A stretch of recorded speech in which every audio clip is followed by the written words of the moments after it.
Gracias por la invitación. Bueno, cuando Rodolfo me invitó, había dado justo esa semana una charla en ADIUC, que es el gremio de docentes e investigadores de la Universidad Nacional de Córdoba, relacionado a esto, y bueno, eh, me parece que es interesante hacer más un pantallazo de lo que hacemos en el laboratorio. Y después, en todo caso, ahondar en algún tema específico, si hay preguntas después o si hay algo en particular que sea de interés. Eh, voy a hacer un marco global en relación a la visión, a la perspectiva de transición energética en Argentina de los últimos años. Y al último, em, al final solamente un punteo en la comparativa de hidrógeno y litio, que son los dos principales vectores energéticos ligados a energías renovables, para que me parece interesante luego desarrollar en conjunto, en colectivo, eh, en este nuevo escenario también, ¿no? En estos nuevos escenarios. Para hablar de transición energética, eh, desde la química y la física y la biología, sabemos que, bueno, la transición, un estado de transición es pasar la acción-efecto de ir de un estado estable a otro estado estable. Esa es como la idea que hay en el imaginario colectivo cuando hablamos de transición, ¿no? Y el estado de transición es un estado de equilibrio inestable. Esta es la idea que uno tiene, pero en realidad, ¿cómo saco? Disculpen que saco esto para este lado, porque me tapo. Voy a minimizar esto. Ahí está. Em, pero en realidad sabemos que en nuestro mundo no hay ningún equilibrio estable en ninguno de los estados y, y no es la primera transición energética que estamos viviendo, ¿no? O sea, de la biomasa tradicional, mediados del siglo XIX, del siglo XIX, sí, bien digo, la transición al carbón, luego el petróleo, y fíjense que cada transición energética, el petróleo, el gas natural, luego la energía nuclear, ahora las renovables, no es que pasamos de un estado a otro, sino que se van agregando. ¿Está bien? Eso es importante entender que uno va agregando a la matriz, ¿por qué? Porque la demanda sigue creciendo, ¿no? Eh,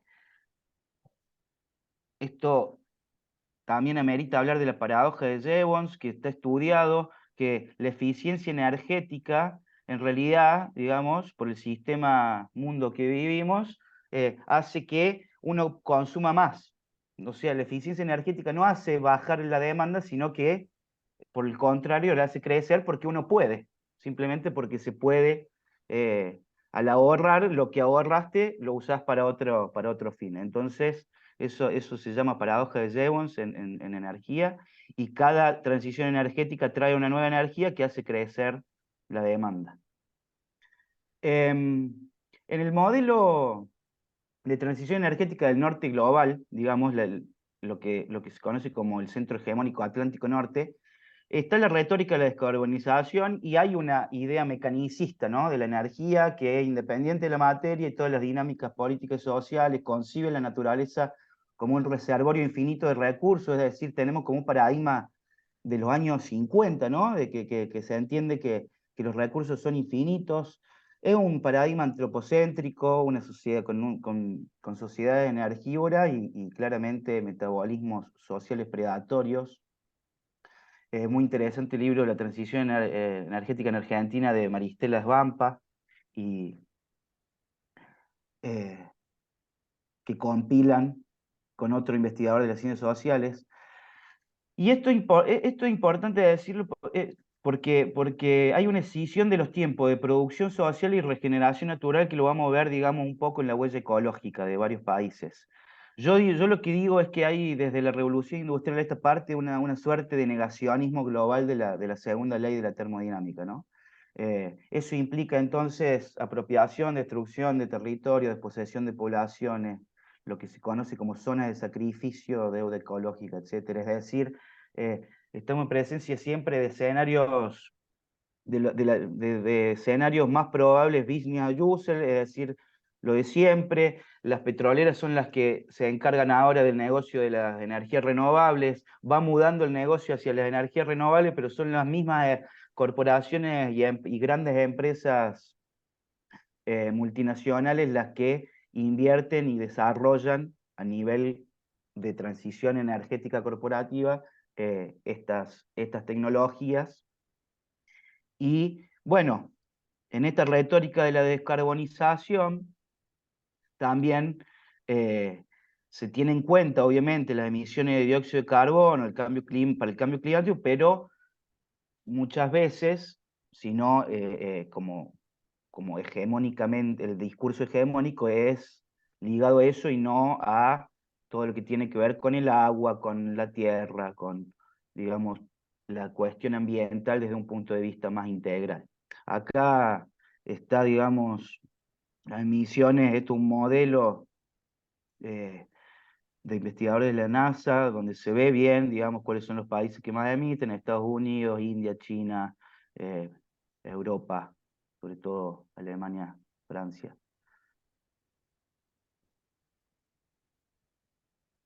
Acá se ve bien el promedio de emisiones y eliminaciones netas de dióxido de carbono. Fíjense que acá se puede ver, digamos, esta Segunda Guerra Fría que estamos viviendo de algún modo, ¿no? Estados Unidos, China, India, Brasil. Voy a pasar rápido algunas diapositivas. ¿Cuánto tiempo tengo, Rodolfo? Seguir charlando, así que entonces, más o menos 40 minutos, te puedo decir Bien, más o bien. menos Perfecto, 40, perfecto. 45, ponele, como para que podamos hablar después un rato. Perfecto. Bueno, entonces voy a pasar rápido esta primera parte que es ligada al discurso de la emisión de dióxido de carbono en contraposición a la huella ecológica. La huella ecológica tiene en cuenta tanto, digamos, el consumo, protocolo de consumo de recursos y residuos, ¿está bien? Como balance. Entonces, ¿cuánta tierra necesitaríamos si todo el mundo viviera como los habitantes de Estados Unidos? Imagínense si China, India, eh, vivieran como los habitantes de Estados Unidos. Sería muchísimo peor la situación. Y fíjense que entre estos países, los que yo marco con estrellitas negras son los países que tienen empresas de extracción de litio, de minería de extracción de litio en Argentina. Es decir, no les interesaría mucho, digamos, la huella ecológica que generan en estas llamadas zonas de sacrificio, como son los países de Argentina ligados al litio, Argentina, Bolivia y Chile, ¿no? No podemos confiar que le va a interesar, digamos, la sociedad y el ambiente y el impacto que dejen, porque son los que generan mayor huella ecológica.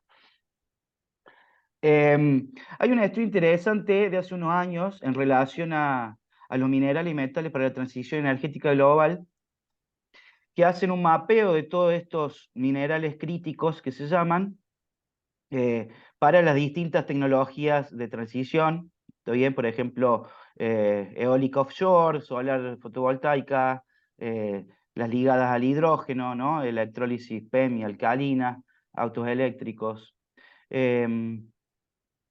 Acá nosotros en tema no solo de litio, sino de cobre, estamos, digamos, en zona roja. Bueno, hay análisis para cada uno de estos minerales en todo el mundo. Y luego, el año pasado, vi un estudio donde hacen de los commodities más importantes de estos minerales y metales para la transición, em, una geolocalización en todo el mundo. En los otros MTE figura el litio, y comparan con dónde están las comunidades de pueblos originarios y comunidades campesinas. La intersección es altísima, el 65% de la minería crítica para la transición se encuentra en zonas o muy cercanas zonas de comunidades originarias y pueblos de comunidades campesinas. Y en ese solapamiento, dentro de ese solapamiento, con distintos indicadores de la CEPAL y de la ONU y de distintos organismos internacionales ligados a calidad legislativa, transparencia, gobernanza, en relación al permiso y en relación a la consulta con consentimiento, libertades civiles, libertad de prensa, índice de educación, hacen, digamos, una distinción, una segmentación de cuán complicado está generar esas normas de permiso, de consulta y consentimiento.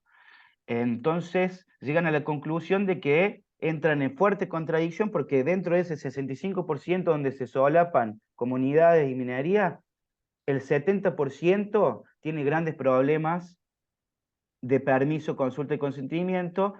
Estas normas a nivel de Naciones Unidas simplemente se hacen consultas y las normas de consentimiento son como llamadas normas de escritorio, es decir, no se les consulta, pero no se les pide consentimiento.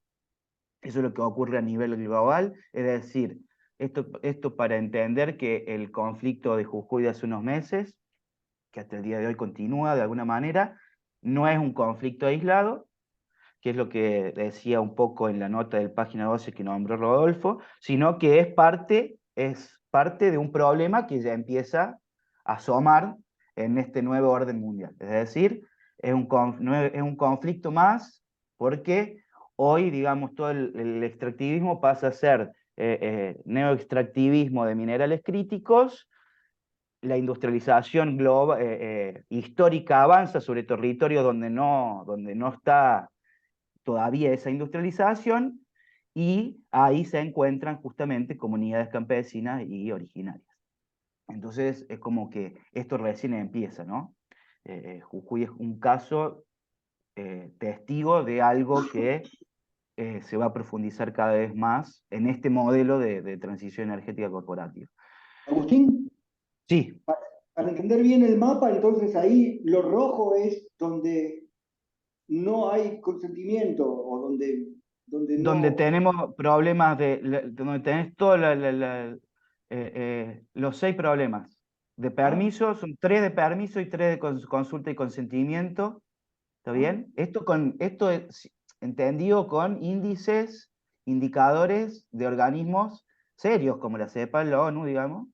Eh, Fíjense como, por ejemplo, Chile y Uruguay verde, que son en la gente que trabaja en energías renovables, son como ejemplo. El problema es que Chile, digamos, es como un laboratorio, digamos, así, verde, con políticas neoliberales de hace mucho tiempo, es decir, que está como muy asentado el tema del extractivismo, más allá de que es un país unitario a diferencia del nuestro, y entonces eh,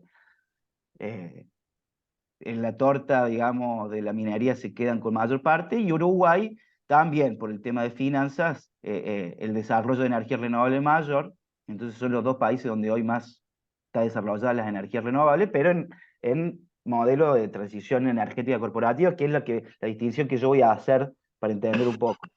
Eh, Acá Argentina tiene una de permiso y una de consulta y consentimiento.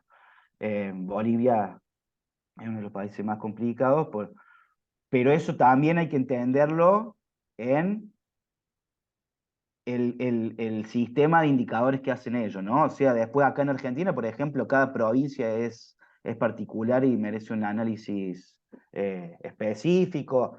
Es simplemente esto es simplemente para entender que esto está ocurriendo en todo el mundo. Es decir, los conflictos socioambientales relacionados a minería de transición, minería crítica de transición energética, Jujuy es un caso más, no es el único caso. Hay mapas donde se hacen, digamos, geolocalización de esos conflictos, y bueno, nada, hay por todo el mundo. En Argentina, en relación a las renovables, el potencial ya sabemos que es enorme, pero bueno, tenemos un potencial enorme en el NOA de solar, en el sur de eólica y en todo el territorio de biomasa, pero hay problemas en relación a la infraestructura que, déjenme pasar rápido, después vuelvo.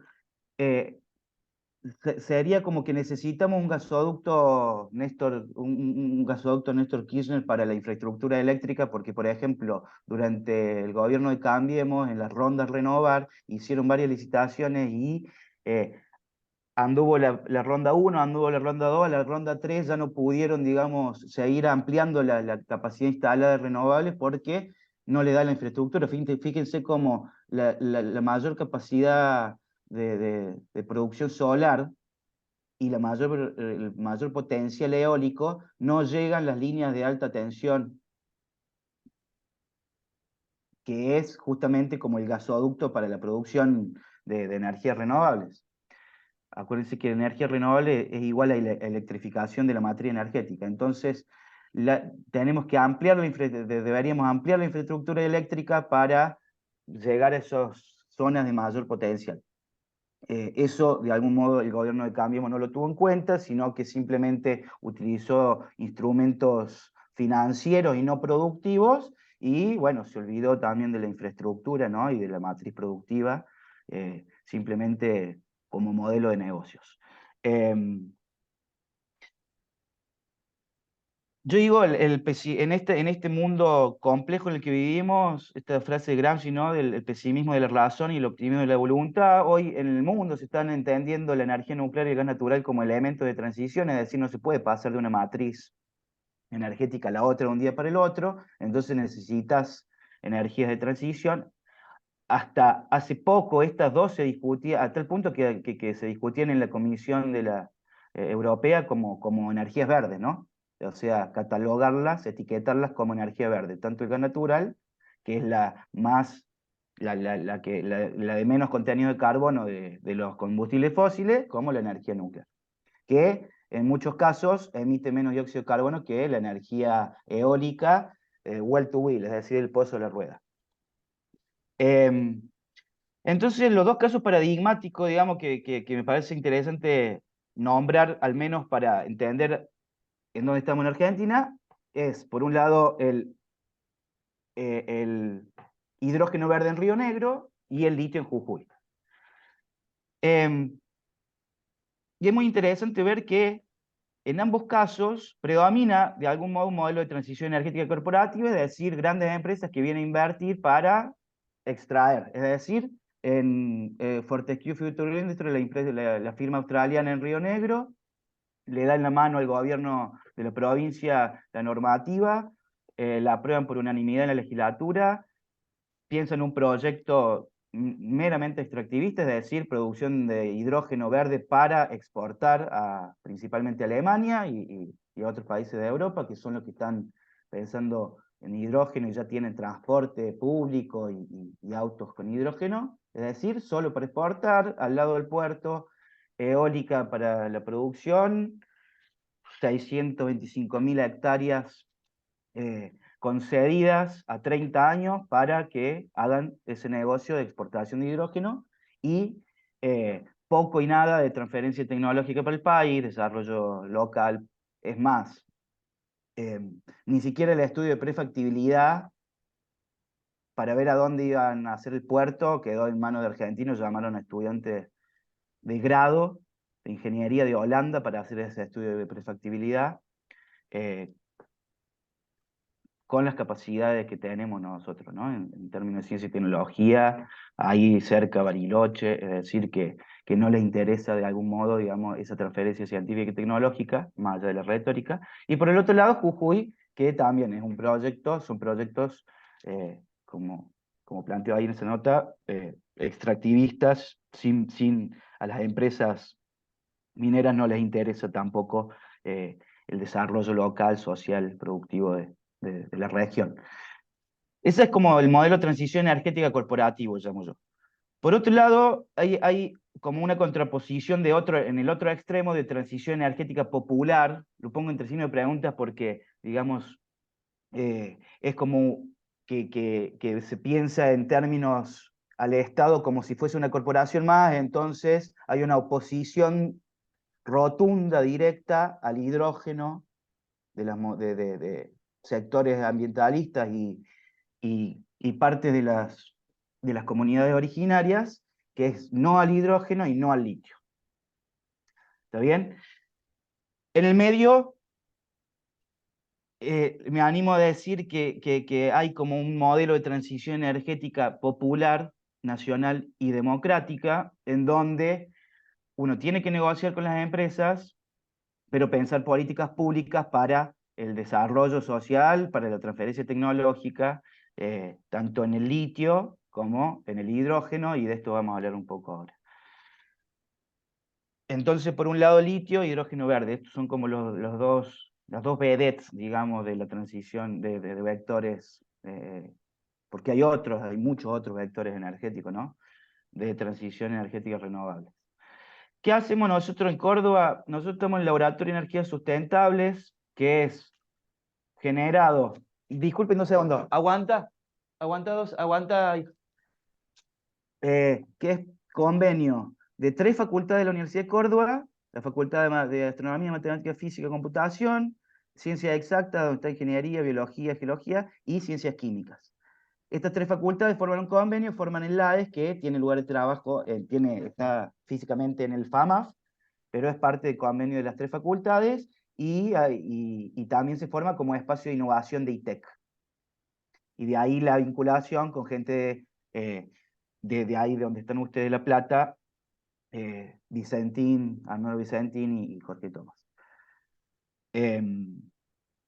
Bueno, somos todos, la mayoría, investigadores de CONICET, de Químicas y FAMAF, y trabajamos en baterías de litio y en temas de hidrógeno verde. Esto es como más físico-química, y esto es físico-química en la parte de almacenamiento. Yo trabajé en almacenamiento de hidrógeno en mi tesis de doctorado, almacenamiento de hidrógeno en materiales carbonosos híbridos. Esa es la parte como más de física y química, con modelos de dinámica molecular, teoría funcional de densidad, todo siempre en lo que a mí respecta desde un punto de vista más teórico y de simulaciones, y por otra parte, ya, digamos, ligado a todo lo que es análisis de factibilidad técnica, económica, ambiental de la cadena de valor de hidrógeno verde, principalmente a partir de energía eólica.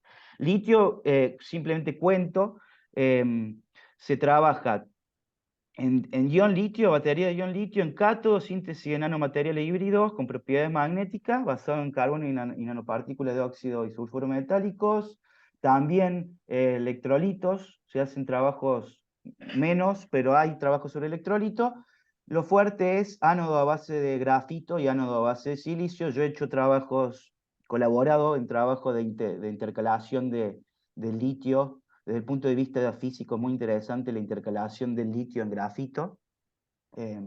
Y bueno, y también síntesis, caracterización en la parte experimental fuerte, sobre todo a base de grafito y silicio de ánodos, de ion, litio, con, bueno, siempre colaboraciones, porque a veces los equipamientos para la caracterización están en otro lado, no contamos con todo los equipamientos para la caracterización, pero está creciendo también FAMAF al lado, no solo el LAE, sino al lado del FAMAF, laboratorios para caracterizar nanomateriales.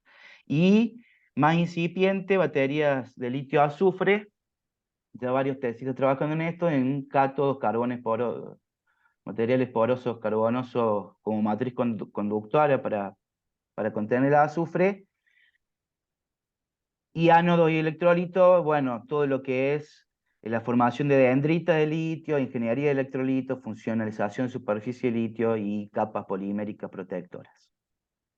Eso en litio-azufre. Esto es como, esta línea de investigación es como más nueva, digamos, en colaboración con institutos también de Italia, Alemania, Eslovenia.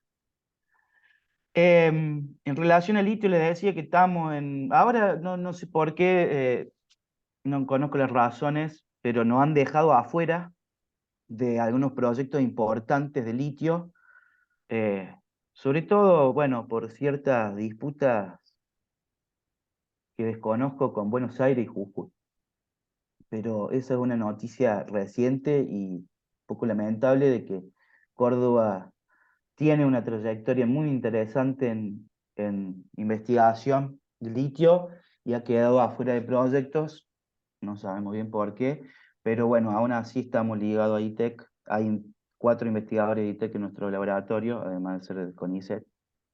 Y lo interesante en esta tercera posición, digamos, entre la corporativa y la popular, entre la extranjera y la de no desarrollo, es que hoy desde el gobierno se están empezando a hacer por primera vez evaluaciones socioambientales estratégicas, es decir, no de dejar de lado atrás los impactos ambientales, solamente ambientales clásicos, y empezar a hacer estudios de evaluación socioambiental estratégica, sobre todo por la Secretaría de Asuntos Estratégicos presidida por Marco del Pont. Ustedes saben mejor que yo, se están produciendo ahora, en septiembre se empiezan a producir baterías de ion litio en la planta Unilib, llegada a la Universidad de La Plata, ITEC, eh, primera planta en América Latina. Creo que es un avance que hay que tener en cuenta, por más moderado que sea, digamos. En relación al hidrógeno verde, como les decía, no voy a hablar de la parte de almacenamiento, porque además son trabajos más viejos. El problema del hidrógeno, uno de los cuellos de botella es el almacenamiento, pero me parecía más interesante contar del proyecto de Río Negro y de este modelo de exportación en la cadena de valor. Porque hoy todas esas formas de almacenamiento más para el almacenamiento y el desarrollo local, eh, están siendo dejadas de lado y están pensando en el amoníaco verde porque es una industria que no existe en el mundo, entonces están de alguna manera parando sobre una industria que ya existe, que es la de los fertilizantes. Es decir, ya hay todo un background y un know-how en la industria de los fertilizantes, y de algún modo las empresas se están parando ahí encima porque en relación tanto técnico como económico, uno si no, no tiene referencia, no tiene precio de referencia, no tiene tecnología sentada para poder desarrollar esa industria. Entonces, para repasar el ABC, a partir de energías renovables, generamos la electricidad que en el electrolizador separa, digamos, la molécula de agua y genera hidrógeno y oxígeno. El oxígeno se puede vender con fines medicinales. Y luego con nitrógeno, en lo que seguramente ustedes muchos conocen, en las plantas de los ciclos de Bosch, de Haber-Bosch, ¿no? Se produce, esto es lo que ya está como muy asentado en el mundo, la industria de planta de amoníaco, para despachar. Es decir, se desarrolla por eso el proyecto, por ejemplo, de Río Negro en Sierra Grande, eh, cercano a Sierra Grande, está en un puerto que ya tenía la minera Fortescue vieja en los 90, ligada a la producción de hierro. Y esto es interesante porque en Europa eh, va a haber certificaciones de hidrógeno verde, es decir, si yo no, porque necesito potencia firme, ¿no? Necesito potencia firme. Si yo no tengo potencia firme, necesito inyectar electricidad de la red para estar produciendo todo el tiempo y sin esa intermitencia que tienen las renovables. Pero eso, si yo no tengo una matriz verde, obviamente no va a ser 100% verde el hidrógeno. Es mentira que estoy produciendo hidrógeno verde si uso también electricidad de la red. Entonces, esto es todo un tema de discusión, digamos, para, eh, para el hidrógeno de exportación. Voy a pasar rápido esta parte, pero en mi doctorado lo que hicimos, que estos fueron trabajos que hasta el día de hoy tienen repercusión y yo creo que han llegado a la mano también de la gente de Fortescue porque tiran los mismos datos y usaron nuestros mapas en la Cámara de Diputados y en otros lados, porque simplemente no porque sea un trabajo excepcional, sino porque nadie lo había hecho antes. Es un trabajo eh, con las bases, nos costó mucho tener las bases de datos de energía eólica, solar y biomasa georreferenciada, que hay sistemas de información geográfica en Argentina, pero nos costó llegar a esa base de datos. Con esa base de datos, el trabajo para nosotros que somos físicos y mamamos mucho el tema de modelos, no, es relativamente sencillo. Con esa base de datos de sistema de información geográfico eólico, atlas solar, de biomasa, determinados parámetros estándar, generamos estos mapas, ¿está bien? De hidrógeno eólico por departamento, por área, en toneladas de producción por año, solar y biomasa, a partir de estas bases de datos que le decía.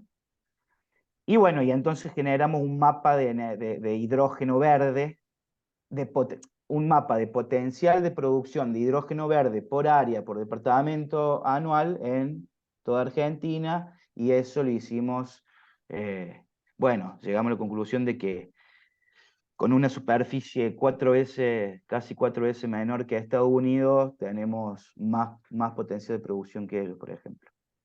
Para tener una comparación de lo que implica esta nueva industria de hidrógeno verde y el potencial de energía renovable en Argentina. Eso luego hicimos comparaciones pensando en desarrollo local, si uno pudiera generar, digamos, producción local, casi todos los departamentos podrían autoabastecerse en relación al sector transporte. Focalizamos el análisis en el sector transporte, porque ahora voy a hablar un poco de eso. El hidrógeno sirve como gas natural para cualquier fin, es decir, se puede volver a producir, se puede volver para la matriz eléctrica, como el gas natural en las turbinas, directamente quemarlo en la cocina, pero es muy interesante para el sector transporte de pasajeros, sector eh, público, colectivos, camiones. Se piensa de alguna manera batería de ion litio para la electromovilidad particular, hidrógeno para trenes y camiones y aviones. En relación a la normativa, a diferencia de, esto es una de las diferencias de litio y hidrógeno, les decía que la empresa le da la normativa para producir hidrógeno verde de exportación al gobierno de Río Negro, pero el gobierno nacional pone un freno porque junto con la Secretaría de Asuntos Estratégicos, el Ministerio de Economía, con firma del presidente, el ministro de Economía y el jefe de gabinete, entran en un régimen de promoción del hidrógeno de bajas emisiones de carbono y otros gases y otros GEI en nuestro país, que hoy está discutiéndose en la Comisión de Energía, Combustible, Presupuesto y Hacienda, y obviamente que nosotros sabíamos que esto lo iban a delatar para que el próximo gobierno, sea cual fuere, se quede con el rédito de esto y también lo rediscuta, porque lo interesante de este proyecto es que amplía, por un lado, no habla de hidrógeno verde solamente, y eso es paradójico, pero es un problema de doble entrada el que tenemos, el problema del cambio climático a nivel global y el problema de soberanía en un nuevo orden mundial que se está gestando. Entonces, de afuera, en la transición energética corporativa, de algún modo se piensa solo en hidrógeno verde. Esta ley, este proyecto de ley amplía a verde, azul y rosa, es decir, el hidrógeno azul es el producido a partir de gas natural con sistema de captura de dióxido de carbono, con tecnología de captura, y el rosa producido a partir de energía nuclear. Es decir, gas natural y nuclear lo contemplan, sobre todo porque nosotros somos muy fuertes en esos elementos de transición, y además que es más realista en nuestra matriz, que no está avanzada en renovables, y además contempla que requerimientos de bienes y servicios componentes de tecnología nacional. Es decir, a medida que avance la industria de hidrógeno en Argentina, tiene que avanzar del 30% al 50% en el lapso de 30 años, progresivamente, la incorporación de componentes en la cadena de valor de bienes y servicios nacionales. Y eso es muy interesante y de alguna manera eso también les dio excusa a la empresa australiana, la Fortescue, para irse a Brasil, a Ceará, donde yo tuve 6 meses trabajando durante el doctorado con las BECAR, y allá están desarrollando también con algunos problemas, pero tienen como más aceitado en las normativas eh, con el puerto de Rotterdam de Holanda, la producción de hidrógeno verde para exportación. Pero los brasileños también piensan en valles de hidrógeno para la transferencia y para el desarrollo productivo de la región. ¿Está bien? Eso los brasileños lo tienen como más aceitado porque de alguna manera creo que hay, tanto del sector académico como que del sector empresarial, eh, actores que piensan más allá de los ciclos políticos y los gobiernos en el desarrollo, son más industrialistas, digamos, en el desarrollo de la matriz productiva local.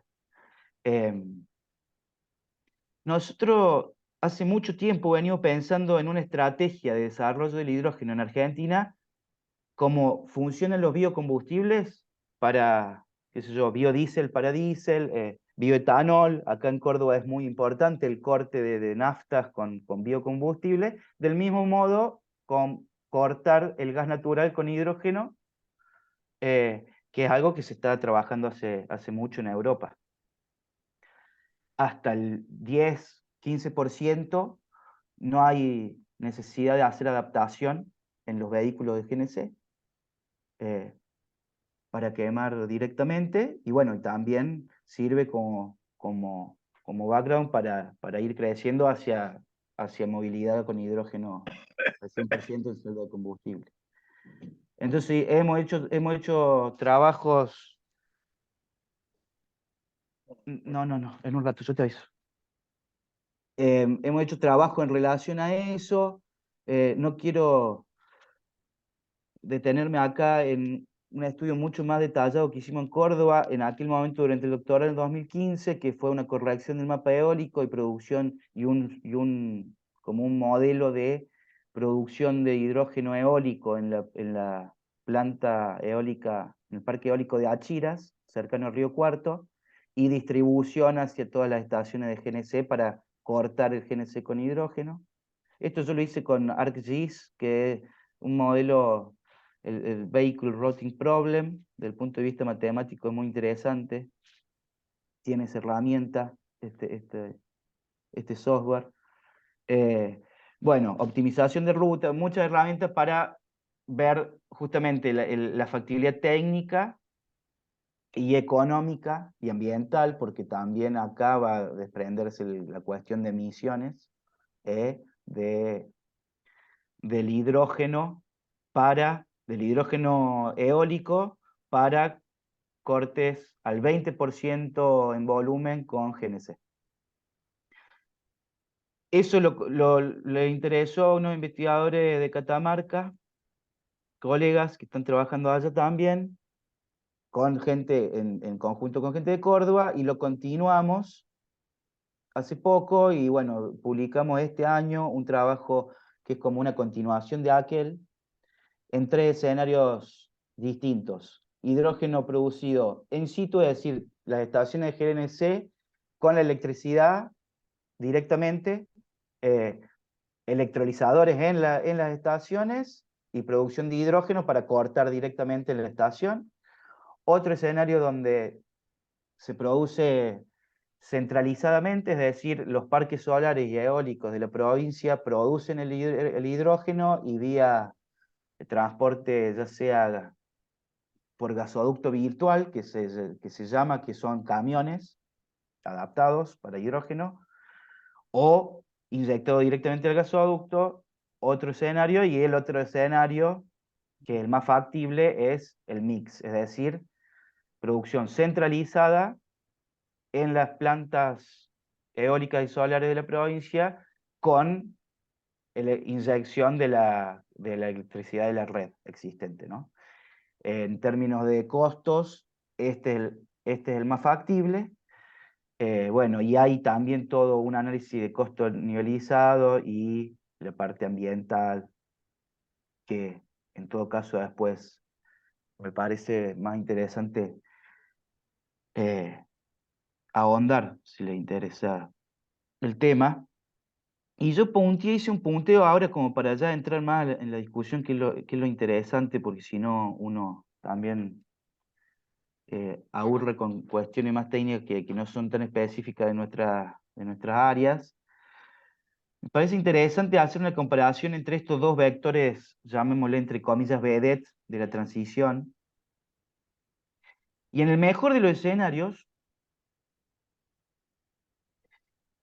lamentablemente, los dos modelos, los dos vectores, siguen un modelo de desarrollo extractivista, ¿no? O sea, tanto el litio, como ya sabemos, en el triángulo de litio y, perdón, en las tres provincias de Argentina, eh, sigue un modelo neoextractivista de exportación y hay intentos, diría yo, ni siquiera una industrialización, intentos de industrialización incipiente y muy moderados comparado a países que ya tienen desarrollo industrial ligado al litio mucho más grande.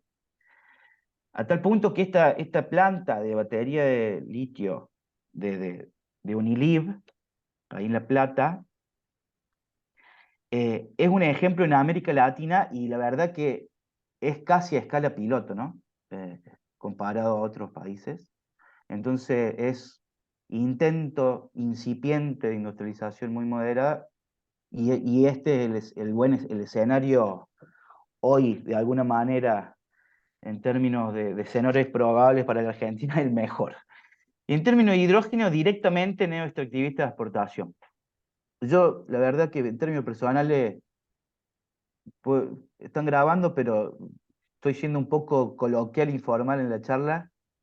Me comí la curva, no lo voy a mentir, en relación al gran anuncio de mega inversiones para hidrógeno verde en Río Negro, y tanto Ezequiel Leiva como Ramiro Rodríguez, que es un colega de ingeniería, me dijeron tranqui, porque ellos ya también, ya se había, ya tienen la experiencia de comerse curvas en relación a lo que implica para nuestro desarrollo científico y tecnológico, y cuántos subsidios y cuántas inversiones, nuestro propio trabajo. Bueno, nada, más extractivista y más exportador, digamos, que el litio.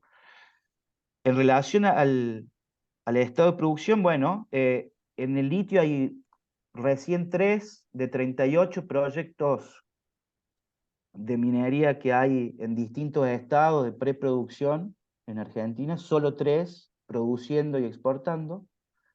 Es decir, que el litio la industria del litio es muy incipiente, por más que esté muy en agenda en Argentina, y es muy baja, por ejemplo, en comparación al cobre, muy baja en comparación al cobre en Chile o al propio litio en Chile.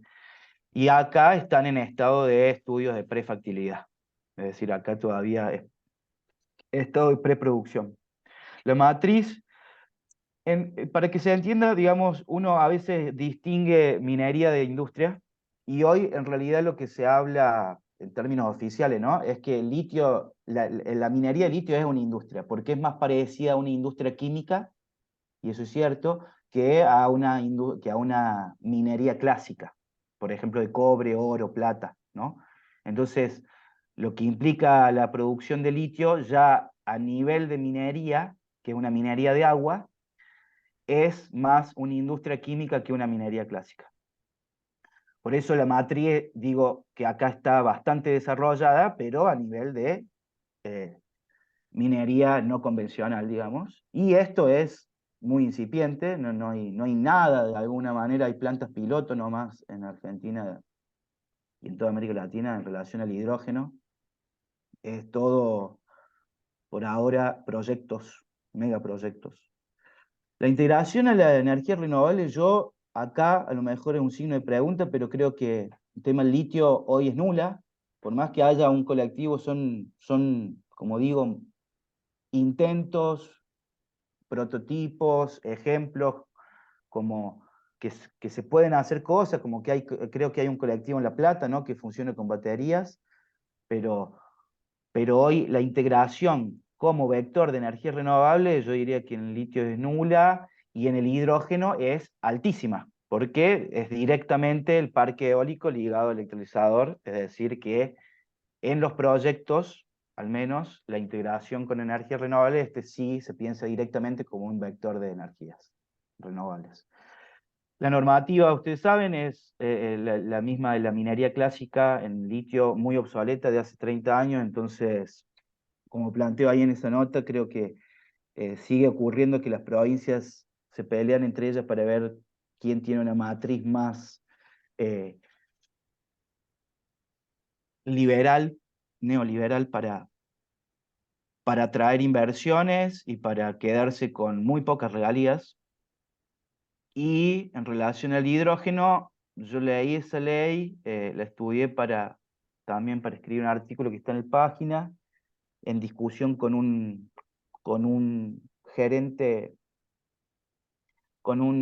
sí, un gerente de la Fortescue, me pusieron en una nota conjunta, eh, y ahí se puede ver, digamos, como un análisis más general de esa ley, y me parece interesante, al menos me parece novedoso por esto de los componentes nacionales, eh, y por otras cuestiones que están ahí detalladas en esa nota. Valor agregado en relación al litio es muy bajo, en el hidrógeno acá es nulo, no por la ley, sino por el proyecto que se piensa de Fortescue, ¿no? O sea, por los proyectos que se están pensando. Si esa normativa la aceptan las empresas y los inversores, bueno, el valor agregado es de medio alto, pero hoy nada.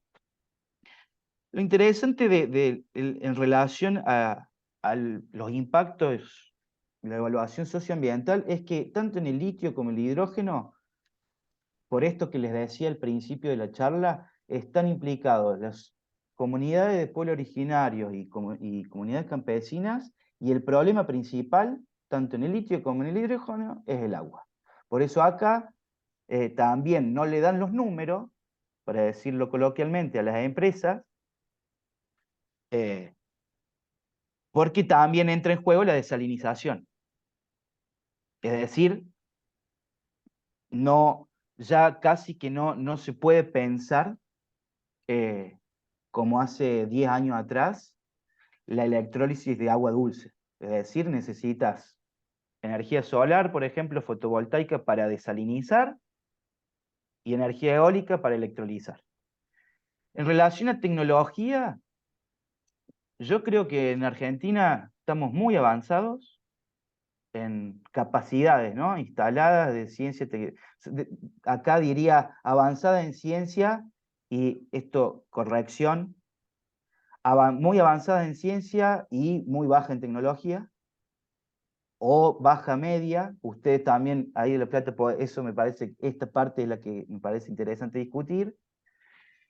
Y en relación a hidrógeno, hay como tres nichos. Una que es electrolizadores, desalinizadores y sistemas sistemas de captura de dióxido de carbono.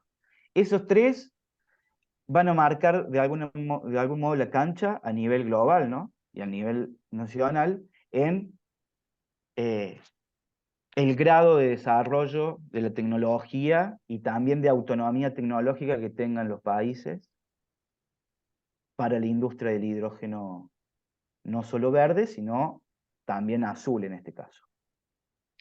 ¿Por qué? Porque no alcanza con bajar las emisiones de dióxido de carbono, y eso es algo que ya se está hablando, no alcanza con emitir menos, sino que tenemos que capturar dióxido de carbono. Entonces las tecnologías de captura de dióxido de carbono van a ser muy importantes en el futuro cercano, tanto como los electrolizadores, en caso de que en este mundo complejo y cambiante el hidrógeno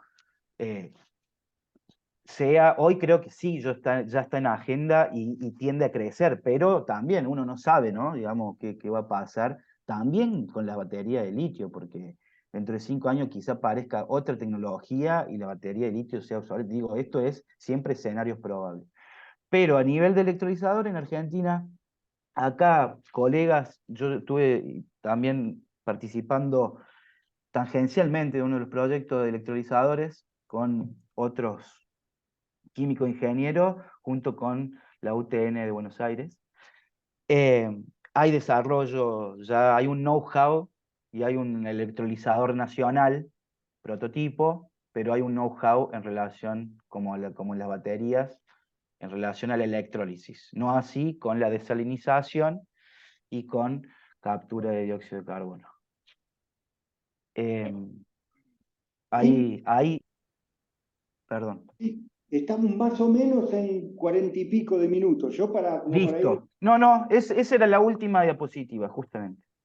Faltó el gracias, muchas gracias.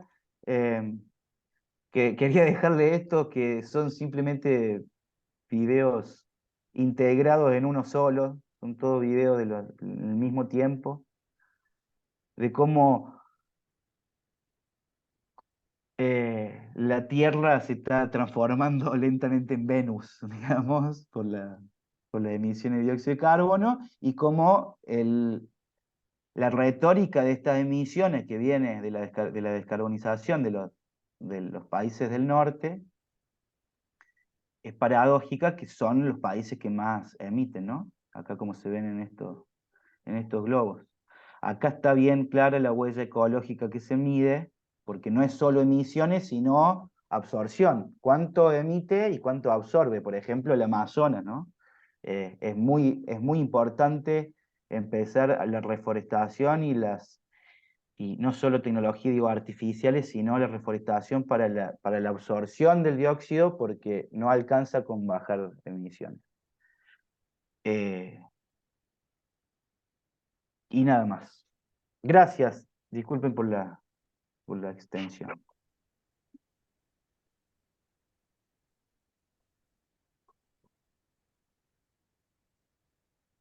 Bueno, excelente la charla. Muchas gracias, Agustín. Muchísima información para absorber. Seguramente va a haber varias preguntas, así que no sé directamente de que está, o desde ahí se me ocurre a mí que va a haber gente también remota, conectada remotamente, qué sé yo. Si hace falta lo ordenamos, pero si no, directamente pregunten. Yo tengo varias preguntas, así que si nadie arranca, me largo yo en unos segundos. ¿Acá alguno? ¿Alguno? Yo tengo una pregunta. ¿Se escucha, Agustín? Se escucha. Bueno, muchas gracias. Muy buena la charla, muy interesante como dijo Truco, y mucha información. Te quería preguntar puntualmente por la planta que mencionaste, la planta de litio relacionada con la industria de litio. Bastante que ver. No, vos mencionaste que es prácticamente un prototipo. No, algo no, un piloto, planta piloto. ¿Qué tipo de, me pregunta de curiosidad, digamos, qué tipo de producto o qué se está produciendo ahí, digamos? Y nada, porque mencionaste que era piloto, entonces quería saber bien, qué es, qué quiere decir eso. Bien, sí.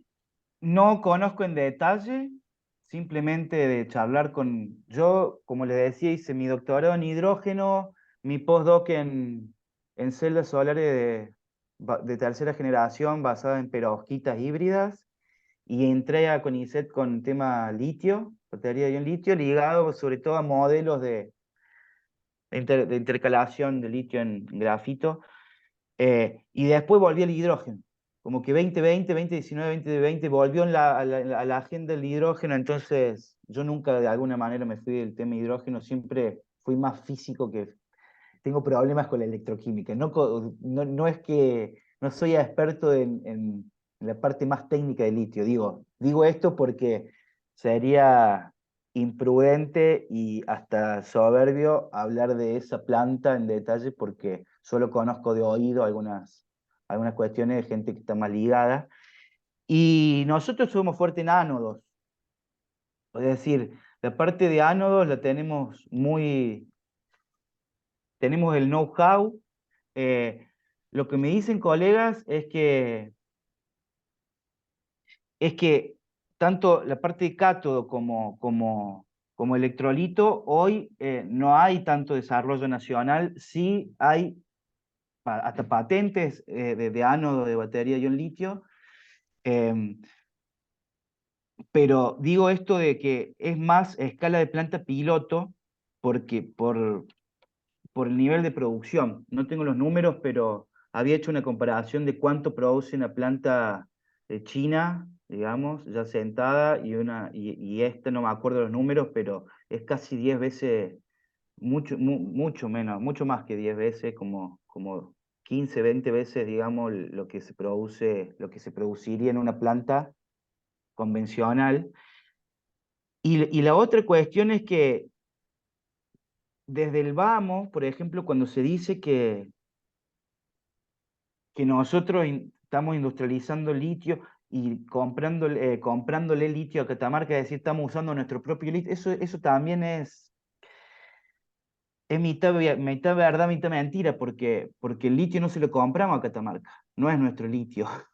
Lamentablemente se lo compramos a Livent, que es una empresa extranjera, estadounidense, que opera en Catamarca y hoy se alió con Alkem, que es la que opera en Jujuy, y entonces son un monstruo global de litio, y entonces le estamos comprando nuestro litio, nuestro litio a una empresa estadounidense que opera en nuestro territorio para producir las baterías de ion litio en esta planta, que como te digo, no conozco en detalle, pero es un avance, es un avance.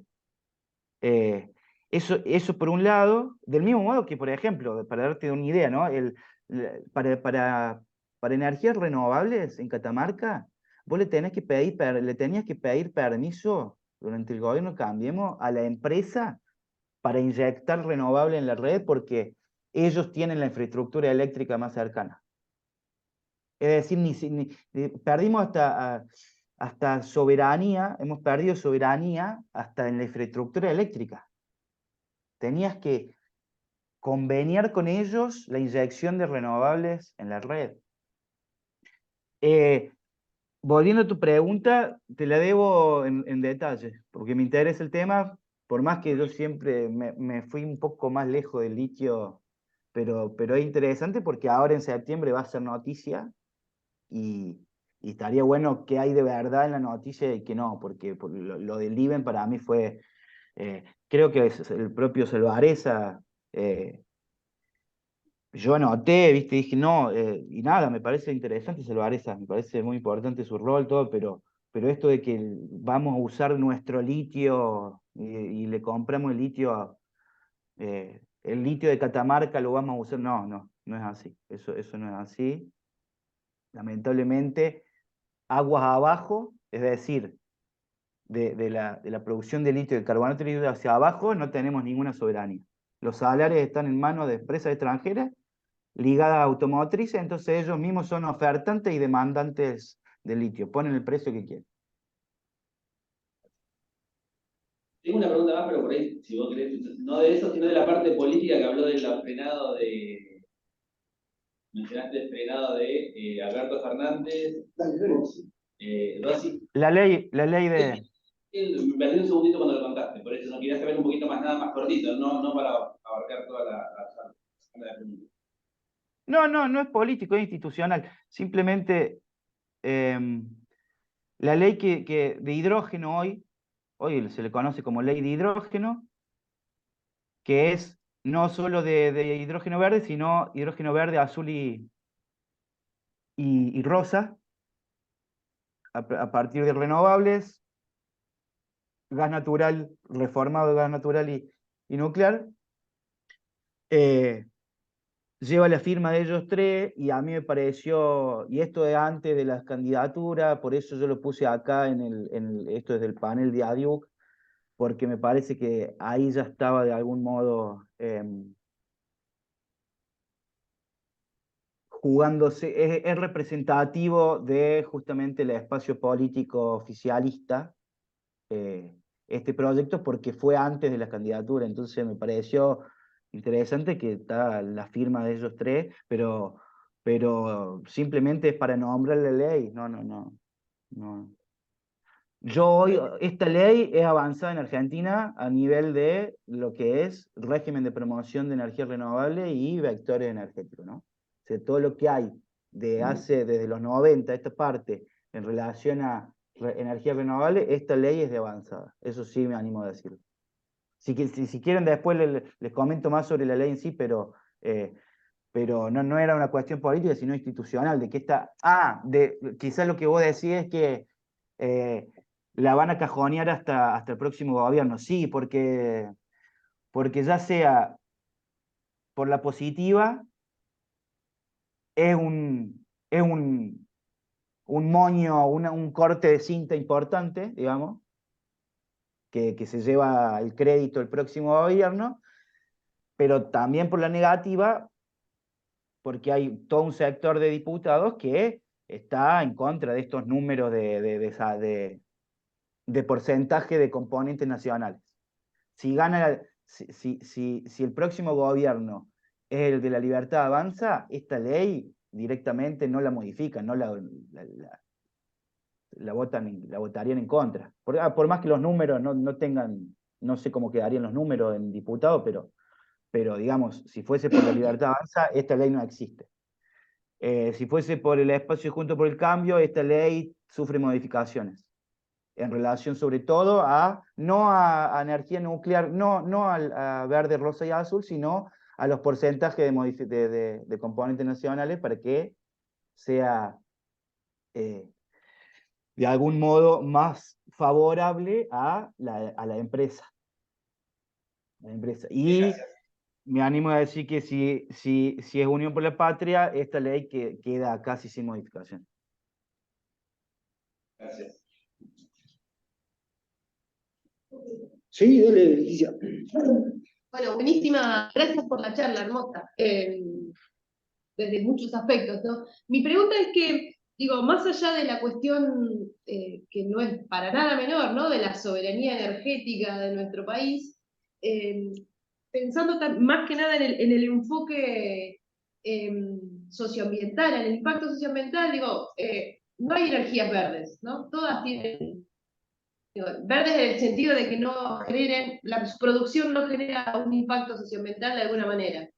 Y te pregunto más para saber tu opinión, porque es una discusión o charlas que hemos tenido muchas veces, es si al final no termina siendo la energía nuclear como la más verde de todas, entre comillas, ¿no? Digo, en ese sentido.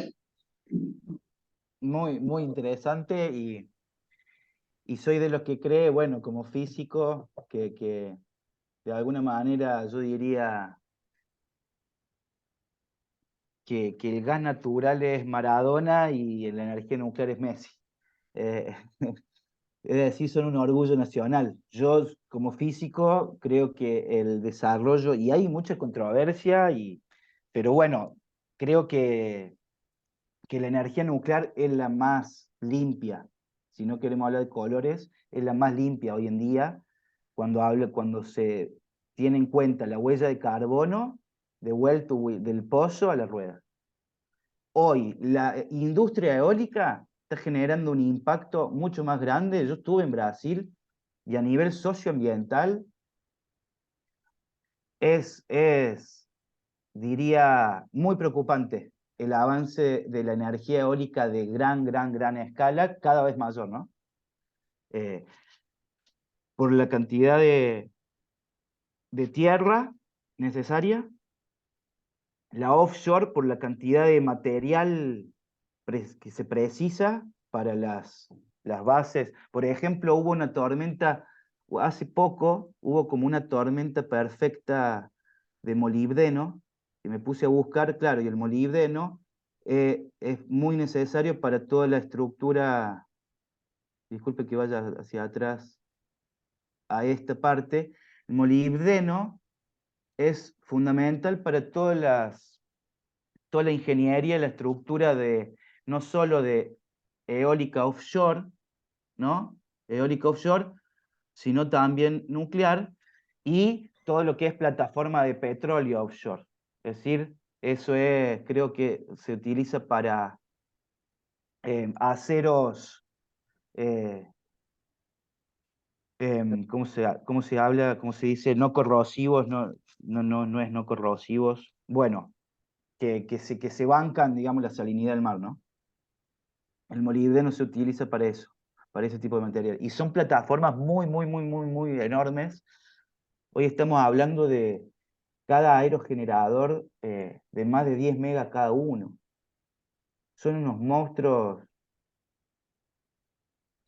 impresionantes. O sea, creo que tienen cada aspa del aerogenerador de 60 metros, 60 metros. Cuando hoy los parques eólicos que tenemos acá son cada aerogenerador de 2 megas, ¿no? En China creo que ahora hace poco en Noruega, eh, instalaron el parque eólico más grande, que cada aerogenerador tiene 10 megas, que es un parque solar nuestro. Entonces, en esta transición energética corporativa, yo no soy muy optimista, a decir verdad, porque es como que se trasladó la zona roja de petróleo y gas, sobre todo petróleo, a la minería crítica. No es para nada verde la energía eólica corporativa, llamémosle, de gran escala. Así como no lo son tampoco las hidroeléctricas, ¿no? De gran escala, en relación al impacto en las comunidades y a los cursos de agua. Va más allá que no es menor tampoco, de los, ¿cómo se dice? De la ruta de las aves, que fue una de las controversias en los parques eólicos del sur, proyectados para hidrógeno verde en la meseta de Sumuncurá, porque hubo muchos biólogos trabajando muchos años para la ruta de los cóndores que pasaban de la cordillera hacia el Atlántico, y estos parques eólicos romperían con todo ese trabajo de conservación y esa recuperación de esas rutas de cóndores, que para mí es también, más allá de la especie, es bien simbólica, ¿no? En relación a la soberanía, de romper con un ave de trabajo de nuestro, eso, o sea, como que me parece que es bien importante tenerlo en cuenta más allá de la escala. Entonces, sí, te diría que hoy la energía nuclear es más verde que la eólica, y creo que la solar está ahí en discusión, porque yo la veo como la que puede llegar a generar una matriz más descentralizada, es la que está, es la que está creciendo más, pero también implica eh, minería crítica. Yo creo que hasta me animo a decir, aún grabando, que hasta en la Luna van a empezar a hacer extracción minera. Hoy hasta la Luna es un territorio en disputa en esta Segunda Guerra Fría de China y Estados Unidos. Creo que el 20%, creo que hay mucho silicio en la Luna. No me animo a afirmarlo así con certeza, pero sí que puede ser un territorio de disputa para la extracción minera. Ya existe la extracción aeroespacial, ¿no? Bueno, perfecto. Yo tenía varias preguntas, creo que todos debemos tener, pero si le parece, agradecemos a Agustín ahora y lo que quieran, si es que Agustín puede, porque ahí te estaban yendo a buscar otra gente, ¿no? Pero si podés, charlamos un rato más, pero ya te agradecemos ahora y terminamos formalmente y seguimos más informalmente, ¿sí? Entonces, bueno, muchas gracias.